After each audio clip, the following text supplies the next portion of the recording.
आरव उत्तर प्रदेश के एक छोटे से गांव रामपुरा में पैदा हुआ। उसके पिता किसान थे और मां गृहिणी। परिवार की आर्थिक स्थिति बहुत अच्छी नहीं थी। 2 वक्त की रोटी मिलना ही उनके लिए सबसे बड़ी उपलब्धि थी। लेकिन आरव की आंखों में कुछ अलग सपने थे।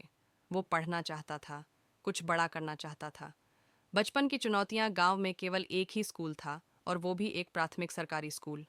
किताबें फटी पुरानी थीं, टीचर अक्सर अनुपस्थित रहते। लेकिन आरव का जज्बा अडिग था। वो खुद पढ़ता, दूसरों से पूछता और पुराने अखबारों से शब्द सीखता। कभी किसी पेड़ के नीचे बैठकर तो कभी खेत के किनारे उसकी पढ़ाई चलती रहती। उसके दोस्तों को लगता कि वह पागल है, इतना पढ़कर करेगा क्या। लेकिन आरव के अंदर आग थी।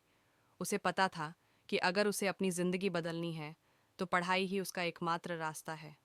मिडिल स्कूल और नया मोड़ कक्षा 8वीं तक की पढ़ाई गांव में हुई। इसके बाद आरव को पास के कस्बे के स्कूल में जाना पड़ा। कस्बे तक रोज़ 5 किलोमीटर पैदल चलना पड़ता था। कई बार बारिश में भीग जाता, कई बार गर्मी से बेहाल हो जाता। लेकिन उसने कभी हार नहीं मानी। वह स्कूल के टॉपर बन गया। टीचर भी उसकी मेहनत से प्रभावित थे। एक दिन प्रधानाचार्य ने उससे पूछा, बेटा, बड़ा होकर क्या बनना चाहते हो? आरव ने मुस्कुराते हुए जवाब दिया, मैं आईएएस बनना चाहता हूँ सर। सभी हंसे, लेकिन उसके शब्दों में आत्मविश्वास था। स्कूल से कॉलेज तक 10वीं और 12वीं की परीक्षा में आरव ने जिले में टॉप किया। उसे छात्रवृत्ति मिली और वह शहर के एक सरकारी कॉलेज में पढ़ने गया। यह उसके लिए एक नया अनुभव था। नई दुनिया, नई भाषा और नई चुनौतियाँ। शुरुआत में उसे अंग्रेजी समझ नहीं आती थी। क्लास में पिछड़ जाता था, लेकिन उसने हार नहीं मानी। उसने दिन रात मेहनत की, डिक्शनरी से शब्द सीखता, यूट्यूब से वीडियो देखता, दोस्तों से पूछता। धीरे धीरे उसने न केवल अंग्रेजी सीखी, बल्कि कॉलेज में टॉप भी किया। यूपीएससी का सपना कॉलेज के बाद उसने दिल्ली आकर यूपीएससी की तैयारी शुरू की। यहाँ का माहौल और प्रतिस्पर्धा देखकर पहले तो वह डर गया। लाखों छात्र, बड़े बड़े कोचिंग संस्थान, महंगी किताबें, सब कुछ उसके लिए नया और कठिन था। उसके पास कोचिंग के पैसे नहीं थे, इसलिए वह लाइब्रेरी में पढ़ाई करता।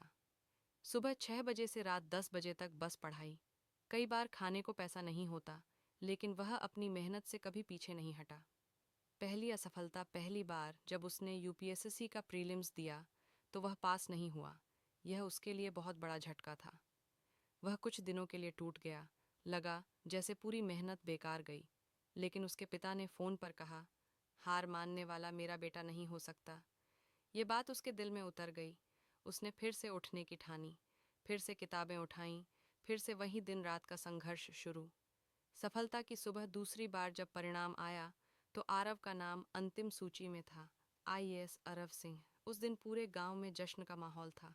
लोग जो कभी उस पर हंसते थे, अब गर्व से उसकी मिसाल दे रहे थे।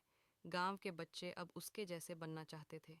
वह अब केवल अपने परिवार का ही नहीं, पूरे गांव का गर्व बन चुका था। आज आरव एक जिले का कलेक्टर है। वह गांवों में जाकर शिक्षा और स्वास्थ्य के लिए काम करता है। उसने अपने गांव में एक लाइब्रेरी बनवाई है जहां बच्चे मुफ्त में पढ़ सकते हैं। वह अक्सर कहता है, अगर आपके पास सपना है और उसे पाने की सच्ची चाह है तो कोई भी परिस्थिति आपको रोक नहीं सकती। निष्कर्ष, आरव की कहानी हमें यह सिखाती है कि परिस्थितियां चाहे जितनी भी कठिन क्यों न हों, अगर इंसान सच्चे दिल से मेहनत करे और खुद पर विश्वास रखे तो वह असंभव को भी संभव बना सकता है। यह कहानी हर उस